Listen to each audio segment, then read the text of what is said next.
हरे कृष्ण।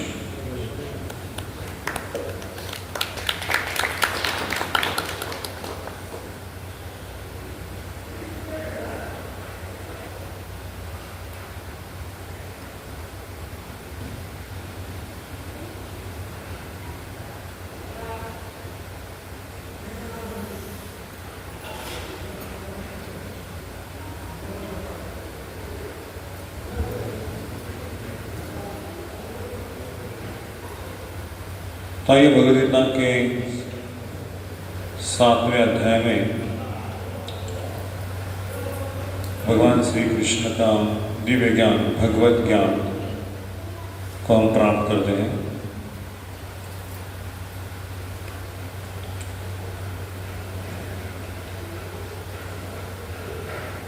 मेरे पीछे आप बोलिए श्लोक को।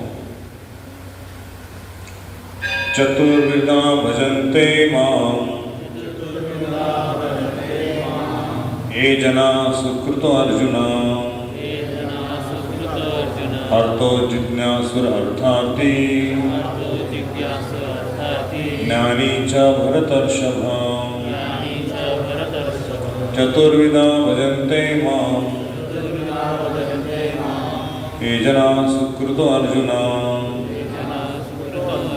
अर्थो जिज्ञासुरर्थार्थी ज्ञानी च भरतर्षभ। चतुर्विधा भजन्ते मां जना सुकृतो अर्जुना अर्थो जिज्ञासुरर्थार्थी ज्ञानी च भरतर्षभ। कोई बोल सकता है श्लोक को? चतुर्विधा भजन्ते मां ये जना सुकृत अर्जुना अर्थो जिज्ञासुरर्थार्थी ज्ञानी च भरतर्षभ। हे भरत श्रेष्ठ, 4 प्रकार के पुण्यात्मा मेरी सेवा करते हैं, अर्थ, जिज्ञासु, अर्थार्थ तथा ज्ञानी। तात्पर्य, दुष्कृति के विषयता विपरीत ऐसे लोग हैं जो शास्त्रीय धर्म का दृढ़ता से पालन करते हैं और ये सुकृति न कहलाते हैं। अर्थात ये वे लोग हैं जो शास्त्रीय विधिविधानों, नैतिक तो सामाजिक नियमों को मानते हैं और परमेश्वर के प्रति न्यूनाधिक भक्ति करते हैं। इन लोगों की 4 श्रेणियां हैं जो पीड़ित हैं, जिन्हें धन की आवश्यकता है, वे जिज्ञासा हैं और जिन्हें परम ज्ञान है। ये 4 प्रकार के सारे लोग विभिन्न परिस्थितियों में परमेश्वर की भक्ति करते रहते हैं। ये शुद्ध भक्त नहीं है, क्योंकि ये भक्ति के बदले में कुछ महत्वाकांक्षाओं की पूर्ति करना चाहते हैं। शुद्ध भक्ति निष्काम होती है और उसमें किसी लाभ की आकांक्षा नहीं रहती। भक्ति रसामृत सिंधु में शुद्ध भक्ति की परिभाषा इस प्रकार की गई है। अन्याभिलाषता शून्यम ज्ञान कर्मादि अनार्थम अनुकूलेन कृष्णानुशीलनम भक्तिरुक्ता। मनुष्य को चाहिए कि परमेश्वर कृष्ण की दिव्य प्रेम भक्ति किसी सकाम कर्म अथवा मनोधर्म द्वारा भौतिक लाभ की इच्छा से रहित होकर करें, यही शुद्ध भक्ति कहलाती है। जब ये 4 प्रकार के लोग परमेश्वर के पास भक्ति के लिए आते हैं और शुद्ध भक्तों की संगति से पूर्णतः शुद्ध हो जाते हैं, तो ये भी शुद्ध भक्त हो जाते हैं। जहाँ तक दुष्टों का प्रश्न है, उनके लिए भक्ति दुर्गम है, क्योंकि उनका जीवन स्वार्थपूर्ण, अनियमित तथा निरुद्देश होता है। किंतु इनमें से भी कुछ लोग यदि शुद्ध भक्त के संपर्क में आने पर शुद्ध भक्त बन जाते हैं। जो लोग सकाम कर्म व्यस्त रहते हैं, वे संकट के समय भगवान के पास आते हैं और तब वे शुद्ध भक्तों की संगति करते हैं तथा विपत्ति में भगवान के भक्त बन जाते हैं। जो बिल्कुल हताश है, वे भी कभी कभी शुद्ध भक्तों की संगति करने आते हैं और ईश्वर के विषय में जानने की जिज्ञासा करते हैं। इस प्रकार शुष्क चिंतक जब ज्ञान के प्रत्येक क्षेत्र से हताश हो जाते हैं, तो वे भी कभी कभी ईश्वर को जानना चाहते हैं और वे भगवान की भक्ति करने आते हैं। इस प्रकार निराकार ब्रह्मता अंतर परमात्मा के ज्ञान को पार कर जाते हैं और भगवत कृपा से या उनके शुद्ध भक्तों की कृपा से उन्हें साकार भगवान का बोध हो जाता है। कुल मिलाकर जब आर्त, जिज्ञासु, ज्ञानी, धन की इच्छा रखने वाले समस्त भौतिक इच्छाओं से मुक्त हो जाते हैं और जब वे यह भली बात भी समझ जाते हैं कि भौतिक आसक्ति से आध्यात्मिक उन्नति का कोई सरोकार नहीं है, तो वे शुद्ध भक्त बन जाते हैं। जब तक ऐसी अवस्था प्राप्त नहीं हो लेती तब तक भगवान की प्रिय सेवा में लगे भक्त सकाम कर्मों में या संसारिक ज्ञान की खोज में अनुरत रहते हैं। अतः शुद्ध भक्ति की अवस्था तक पहुंचने के लिए मनुष्य को इन सबों को लाना होता है।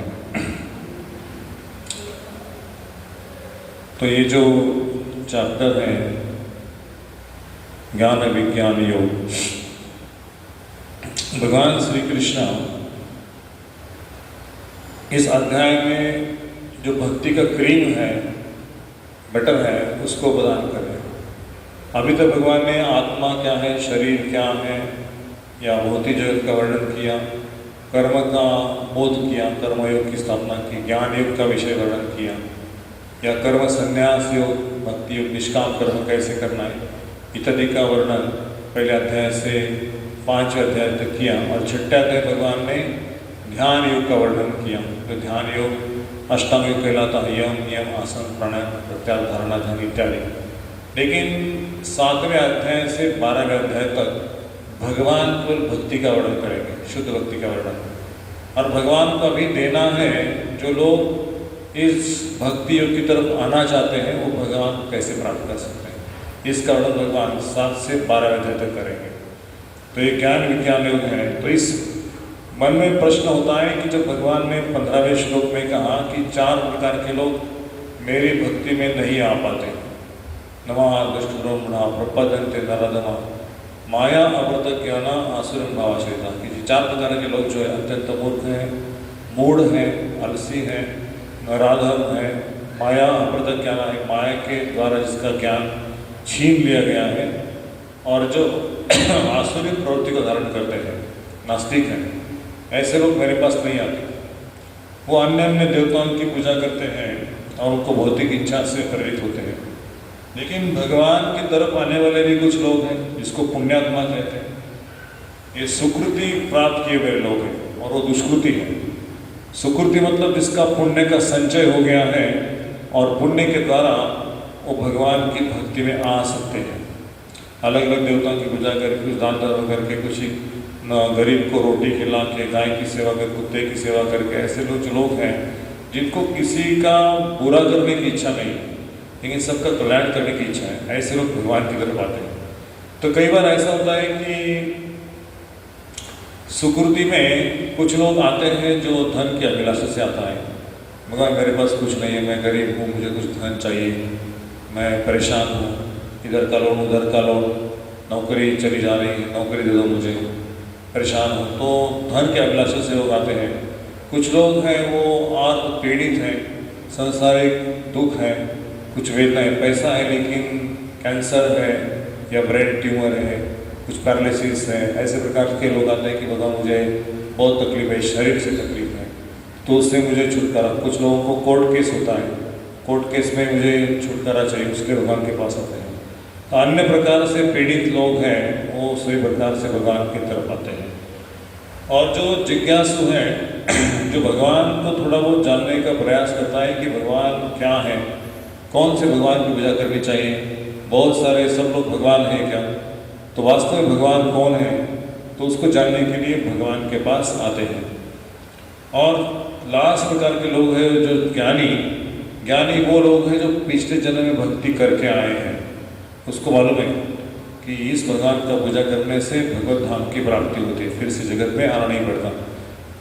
तो ज्ञानी भगवान कहते हैं कि वो तेषां ज्ञानी नित्ययुक्ता एकर भक्ति विषयते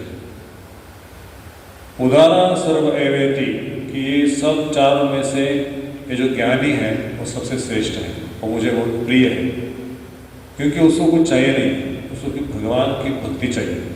तो ऐसा महात्मा विरल है। लेकिन ऐसे भक्तों की संगति में यदि ये 3 प्रकार के लोग आते हैं, आर्त, अर्थार्थी और जिज्ञासु, तो वो भी शुद्ध भक्त बन जाते हैं। भागवत में कई प्रकार के उदाहरण हैं। नारद मुनि के संपर्क में मृगारी जो पापी था, सबसे पीड़ित था, इतना कुछ दया नहीं थी, क्रूरता थी केवल अंदर, तो चिड़ियों को मारना, पशुओं को मारना, पंछियों को मारना, ऐसे केवल मारना नहीं लेकिन तड़पाते हुए मारना, उनको ऐसे तड़प तड़प के मारना। उसको ऐसा लगता था कि इसको तड़पाने मन से उसको आनंद होता था। आग मेला पूरा मरना नहीं। तो इतने पशु पंछियों को मारता था दिन में। तो नारद जी को दया आ गई, बोले कि अरे मुर्गारी कितना पाप करे, इसको कौन कौन से नरक में क्या क्या सजा होगी इसको पता नहीं है। तो इसको जाके हम बताएंगे कि भैया आप ये पाप मत करो।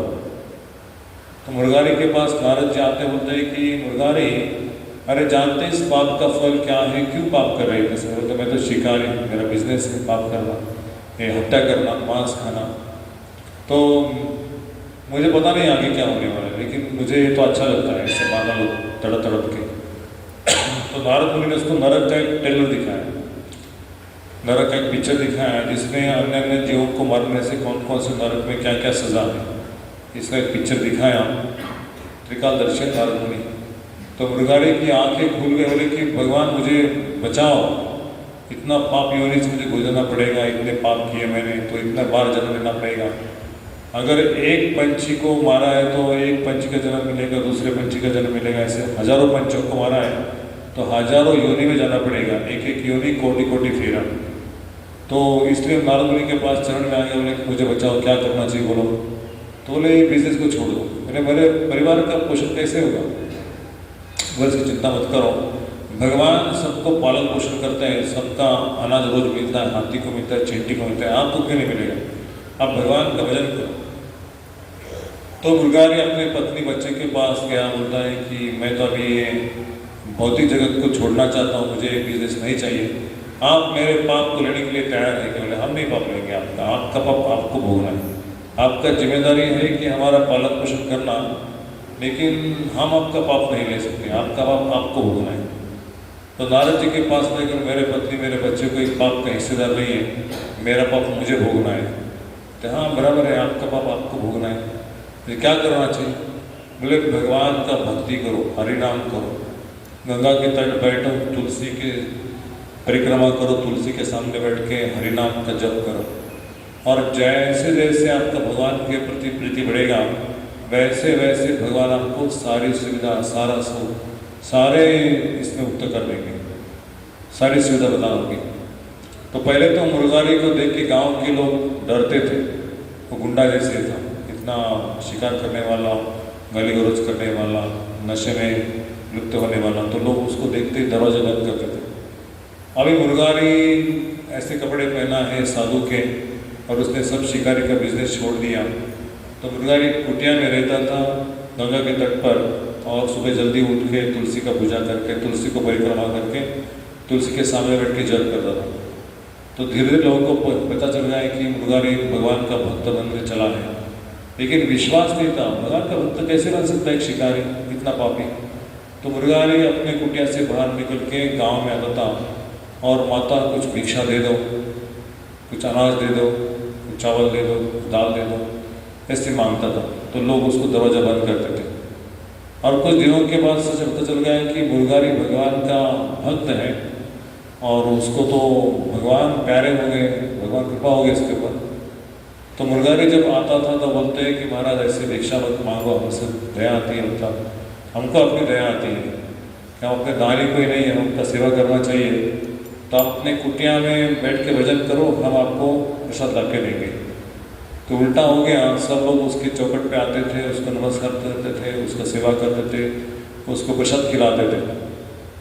तो एक बार नारद मुनि के शिष्य, उनका एक नज़र मुर्गारी के ऊपर गया, लेकिन अरे नारद जी की कृपा से मुर्गारी का उतर गया, मुर्गारी इतना महान भक्त बन गया।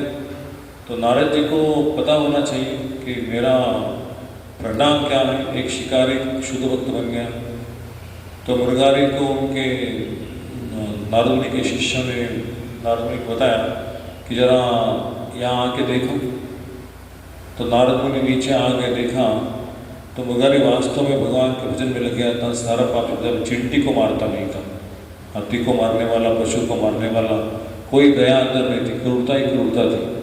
तो भगवान का भजन करने से उसके अंदर दिव्य गुण प्राप्त हो गए। वो अपने आप को पापी समझता था, और इस तरह से चींटी को भी नमस्कार करता था, सभी जीवात्मा को प्रणाम करता था। इतनी दया, इतना प्रेम आ गया सब जीवों के प्रति। तो नारद जी ने देखा और बोला कि मुर्गारी कि आपका उद्धार हो गया है, आप भगवान के महान भक्त बन गए हो, आपको भगवत धाम का रास्ता खुला है, आप कभी जा सकते हैं।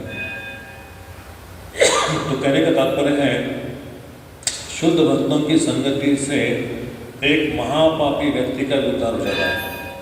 तो प्रभुपाद जी कहते थे कि कलयुग में इतना कोई पापी नहीं जैसे मुनगारी जैसा, जगाई बधाई जैसा। थोड़े थोड़े पापी हम लोग हैं रावण के जैसे, थोड़ा थोड़ा, लेकिन इतना पापी नहीं कि आपका उद्धार नहीं हो सकता।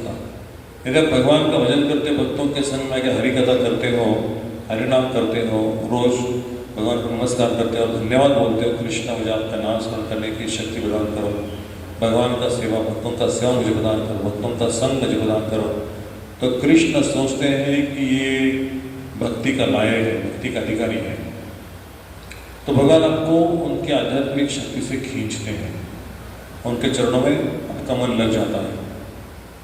तो प्रभुपाद ने एक ही चीज कहा था कि जगत में कोई भक्त नहीं है, ऐसा नहीं, सब भक्त हैं। लेकिन जो नास्तिक लोग हैं वो भी सोचते हैं कि जरूरत पड़ने पर भगवान है। अभी बोलते हैं भगवान नहीं है, लेकिन जरूरत पड़ने पर उसके बच्चे को कुछ कैंसर हो जाए, कुछ खुद को बीमारी हो जाए, पैसे का लॉस हो, घर तोड़ने के लिए कुछ लोग आ जाए, या कुछ ऐसे मुश्किल में आ जाए तो वो कोई भगवान के पास जाएगा, किसी साधु महात्मा के पास जाएगा, गंडा दोहरा घंटी बिंटी कुछ तो डालो, वो भगवान के पास जाएगा। तो एक नास्तिक व्यक्ति था, तो उसको भगवान के प्रति कोई ये नहीं था कि भगवान है। चलते चलते उसके मित्रों के साथ में एक कुटिया में आ गया, और कुटिया में एक बूढ़ी माता अपना भजन कर रही थी। तो बूढ़ी माता भगवान की भक्त थी। तो वो तीन लोग बोले, क्या माता आप भगवान का नाम क्यों लेती, भगवान के बिना कुछ नहीं। तो माता ने बोला कि आपको विश्वास है या पता नहीं, लेकिन मुझे तो भगवान के ऊपर बहुत विश्वास है, भगवान है। तो बोले यदि ऐसा है तो हम एक शर्त लगाते हैं। बोले क्या शर्त है? बोले कि यदि भगवान है, उसमें बारिश बिजली जोरदार चल रहा था, बोले कि सामने जो पेड़ है ना, वो पेड़ को टच करके आना। यदि भगवान है तो आप बच जाएंगे, यदि भगवान नहीं है तो आपका बिजली गिरने से या कुछ होने से आपका मृत्यु हो जाएगा, आप कुटिया तक आने तक। तो पहले बूढ़ी माता को भेज दिया, गुंडे लोगों ने, नास्तिक लोगों ने, बोले आप जाओ। तो भगवान का नाम लेते लेते वो चले गए पेड़ के पास। लेकिन भगवान आपका तो मैं भजन करती, इतनी जोरदार बिजली चल रही थी, तूफान चल रहा था, तो वो पेड़ को स्पर्श करके कुटिया में आ गए, बच गए। अभी नास्तिक लोगों का बारी आ गया। ये नास्तिक लोग चले गए, एक व्यक्ति चला गया, उसको स्पर्श करके वापिस आ गया, फिर देखो हम सही सलामत आ गए, भगवान है नहीं है। दूसरा व्यक्ति चला गया, वो भी टच करके आ गया। तीसरा व्यक्ति चला गया, वो भी टच करके आ गया। अभी कुटिया में तीनों लोग सही सलामत आ गए। और बूढ़ी माता फिर बोली कि भगवान, एक ऐसा इंसाफ है कि उनका भजन करते हैं और ये लोग भजन नहीं करते हैं, और उनको भी आपने कुछ दंड नहीं दिया, तो क्या सही है? उसको अंदर से आवाज है कि आप कुटिया से बाहर निकलो, अभी बाहर निकलो कुटिया से। तो जैसे कुटिया से बूढ़ी माता बाहर निकल गई, वैसे ही बिजली कुटिया के ऊपर गिर गई, और तीनों के तीनों नास्तिक लोग ढेर हो गए, मर गए। इस कहानी का तात्पर्य ये था कि शुद्ध भक्त की संगति जब तक थी तब तक वो नास्तिक लोग बचे, और जब माता का संग छूट गया तो बिजली उनके ऊपर गिर गई। तो ये ऐसा कहानी है कि हम जब तक भक्तों के संग में हैं तब तक हम सुरक्षित हैं। हम भक्तों के संग से दूसरे संग में जाएंगे, नास्तिक लोगों के और बाहर के भौतिक लोगों के जो युक्ति की इच्छा रखने वाले झूठ मूठ सब पापी लोगों के संग में, तो हमारा कल्याण होने की कोई संभावना नहीं है। हम कभी भी माया के शिकार हो सकते हैं। इसलिए भक्तों का संग जो भगवान ने यहाँ पे दिया है, उसका मूल्य कोई 10,000 रुपये या 10 लाख रुपये नहीं, उसका मूल्य, उसका कोई मूल्य नहीं, उसका अमूल्य है, कोई कीमत नहीं उसकी। तो ऐसा संग भगवान ने प्रदान किया है, जिसका पुण्य संचय हो गया उसको भक्ति मिलेगी। 1000 लोगों के पास जाते हैं, हरि नाम ले लो, हरि कथा सुनो, हरि प्रसाद खाओ, लेकिन किसी को रुचि नहीं है इस जगत में। सबको पैसा, धन, स्त्री, दारू, मांस, जुगार, व्यभिचार, टीवी, चित्रपट, संगीत, गाना, शौक, इसमें सबको रस है। लेकिन भगवान का भक्त विरला है जो इन फालतू चीज़ों को छोड़ के भक्ति में लगा हुआ है। उसको दर्शन अच्छा लगता है, कीर्तन अच्छा लगता है, प्रसाद अच्छा लगता है, भक्तों का संग अच्छा लगता है और भगवान की सेवा में रस है, शास्त्र पढ़ना अच्छा लगता है। तो इसलिए भगवान कहते हैं कि शुद्ध भक्त बहुत दुर्मिल है जगत में, इसको कहते हैं ज्ञानी। और दूसरा जो व्यक्ति है अर्थार्थी, अर्थार्थी मतलब धन की अभिलाषा से भगवान की तरफ आया है। तो भगवान कहते हैं वो भी मुझे प्रिय है, दूसरों के पास नहीं गया, मेरे पास आया है। बहुत सारे देवी देवता है ना, उनके पास नहीं गया, मेरे पास है, उसके वो भी प्रिय है। ध्रुव महाराज की कथा हम सुनते भागवत के 4थे स्कंद में। ध्रुव महाराज धन के अभिलाषी थे, उनके पिताजी से बड़ा उनको राज चाहिए था, क्योंकि उसके माता ने अपने पिता के गोद से उनको उठा के फेंक दिया था, बोले आपको कोई अधिकार नहीं है। तो उसके पश्चात तो अपनी माता के पास जाते हैं, मेरे सौतेली माँ ने मुझे अपने पिता के गोद से उठा के फेंका है, तो मेरा कोई कसूर नहीं, तो मुझे क्या करना चाहिए। बहुत गुस्से में थे। तो सुनीत ने कहा कि आप जाओ और भगवान मधुसूदन वासुदेव का भजन करो, उनका नाम जप करो और उसकी तपस्या करके भगवान को प्राप्त करो, भगवान आपको ब्रह्मदेव से भी बड़ा राज प्रदान करेंगे। तो ध्रुव महाराज तपस्या करने के लिए आ गए। कहाँ आ गए? मधुबन में, वृंदावन के पास मधुबन है। मधुबन में ध्रुव महाराज का आज भी तपस्या का क्षेत्र है, उसका मंदिर है ध्रुव महाराज का, और जो वासुदेव की पूजा की उनका मंदिर है वहाँ पे। तो ध्रुव महाराज 6 महीना तपस्या करने लगे, सारी भौतिक इच्छाओं से मुक्त हो गए, और जब वो मुक्त हो गए, शुद्ध बन गए, तभी जाके भगवान का दर्शन उनको हृदय में प्राप्त हो गया।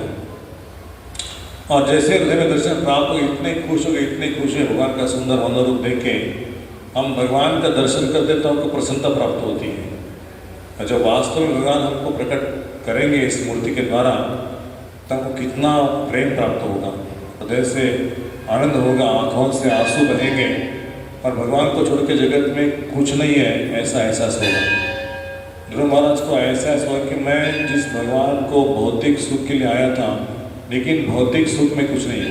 भगवान इतने हीरे जैसे हैं, इतने करुणामय हैं, इतने दयालु हैं, तो भगवान मुझे कुछ भौतिक सुख की अभिलाषा नहीं है, मुझे कुछ नहीं चाहिए, आप चाहिए मुझे।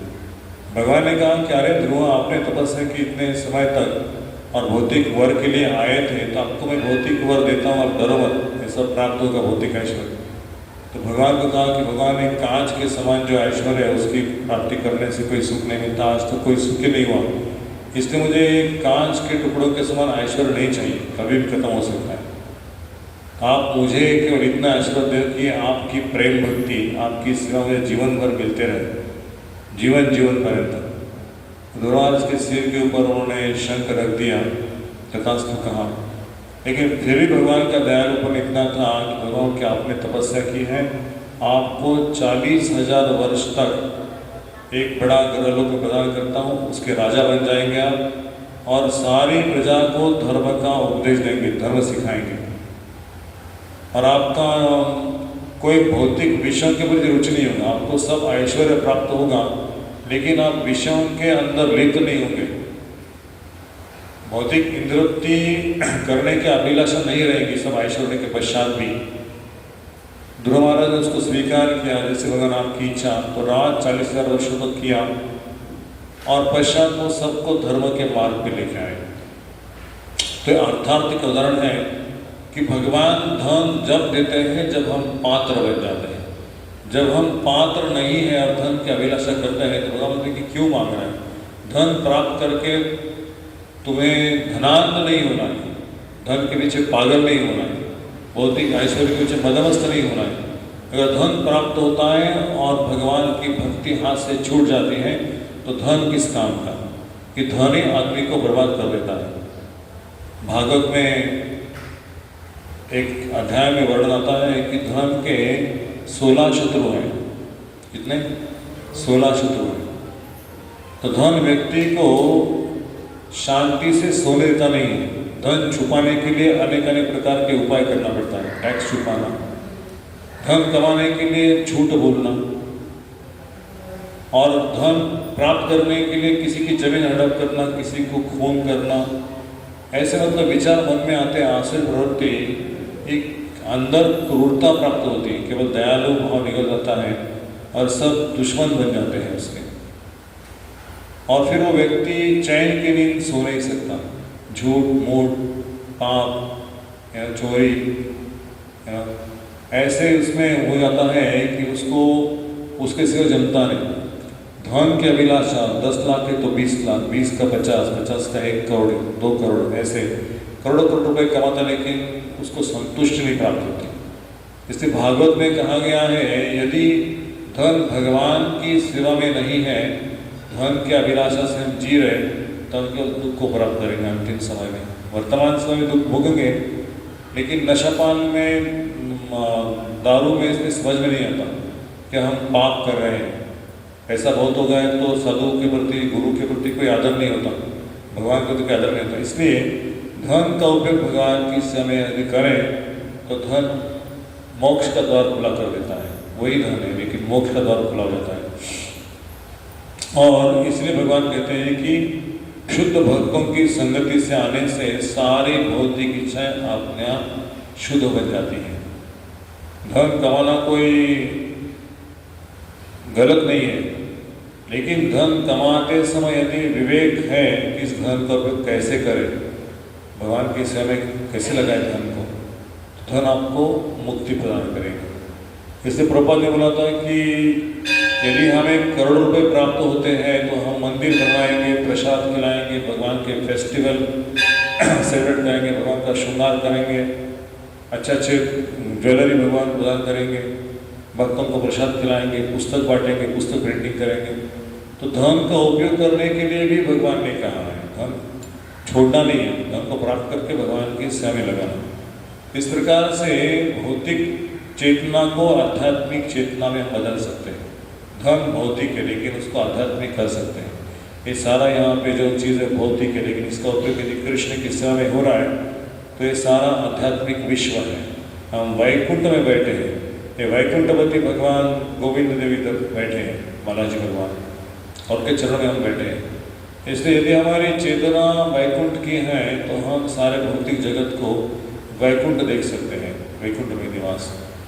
इसलिए भगवद गीता के दूसरे अध्याय के अंतिम श्लोक में भगवान कहते हैं कि जो व्यक्ति की चेतना भगवत चेतना हो गई है, उसको नहीं शरीर छोड़ना, मुक्ति प्राप्त करना, भगवान के धाम जाना, ऐसी कोई अभिलाषा नहीं। ऐशाम ब्राह्मी स्थिति पार्थ, जिसको ब्रह्म स्थिति प्राप्त हो गई है, ब्रह्म स्थिति, तो उसको भौतिक जगत में है या आध्यात्मिक जगत में कोई फर्क नहीं है, क्योंकि उसका भौतिक जगत में आध्यात्मिक जगत का प्रैक्टिस चल रहा है। श्रवणम कीर्तनम विष्णु स्वर्णम अर्चनम वंदनम दास्यम सख्यम आत्मनिवेदनम।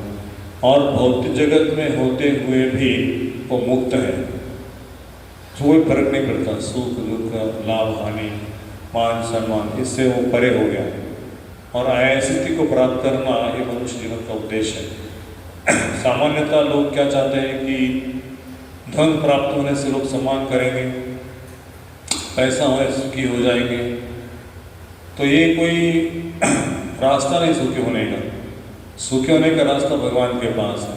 यदि सब कुछ होते हुए भी सुख नहीं मिलता है, कितने लोग हैं कि सब कुछ उनके पास है लेकिन सुख नहीं पास है, झगड़ा है, ईर्ष्या है, द्वेष है, तो क्योंकि उनके जीवन से भगवान निकल। रावण के पास क्या नहीं था?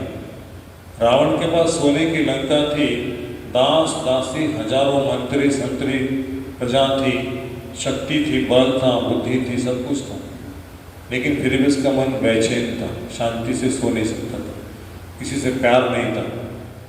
उसके भाई ने उसको समझा था, सीता को छोड़ दो, मंदोदरी ने कहा था सीता को छोड़ दो, विभीषण ने कहा था, है ना, सब ने कहा था, लेकिन रावण की बुद्धि ने, कहते हैं ना, जिसका काल आ गया उसको कोई बचा नहीं सकता। विनाश काले विपरीत बुद्धि। तो कितना समझाने का प्रयास करो लेकिन समझ नहीं, तो उसका काल आ गया है। इसलिए भगवान श्री कृष्ण ऐसे लोगों को सहायता करते हैं जो इस संसार से बाहर निकलना चाहते हैं। रावण के जैसा सुखी होने का प्रयास नहीं करते जगत में, प्रॉपर्टी कमा के, पावर कमा के, पोजीशन कमा के, ना, मुझसे कोई लड़ने का तो उसको मैं चीर चीर टुकड़ा टुकड़ा कर दूंगा, है ना, में से कोई श्रेष्ठ नहीं है। तो जगत में यही है कि भगवान बनने की चेष्टा है सबकी, सबको लांघने की शक्ति है।